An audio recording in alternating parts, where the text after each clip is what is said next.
Pushpa to the rule movie Pushpa রাজের জীবনের এক নতুন অধ্যায় তুলে ধরে, সেখানে প্রতিশোধ এবং শক্তির গল্প অসাধারণভাবে উপস্থাপন করা হয়েছে। মুভির শুরু থেকেই উত্তেজনা ধরে রাখা হয়েছে, আর প্রতিটি মুহূর্ত দর্শকদের মুগ্ধ করবে।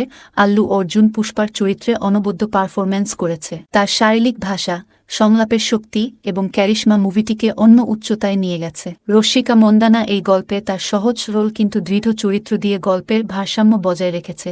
মুভিটির আকর্ষণীয় দিক হল এর দুর্দান্ত অ্যাকশন দৃশ্য এবং আবেগঘন মুহূর্ত। পরিচালক সুকুমার প্রতিটি দৃশ্যকে চমৎকারভাবে তৈরি করেছে। সেখানে লোকেশন, ব্যাকগ্রাউন্ড স্কোর এবং সিনেমাটোগ্রাফি অসাধারণ। গল্পে ক্ষমতার লড়াই, প্রতিশোধের ইচ্ছে এবং পুষ্পার আত্মসম্মানের যাত্রা খুব সুন্দরভাবে দেখানো হয়েছে। ক্লাইম্যাক্সের টুইস্ট দর্শকদের হতবাক করবে এবং মুভির গভীর বার্তা দর্শকদের মনে দাগ কেটে যাবে। সব মিলিয়ে পুষ্পা টু দ্য রুল একটি ব্লকবাস্টার মুভি যা শুরু থেকে শেষ পর্যন্ত আপনাকে পর্দার সামনে আটকে রাখবে।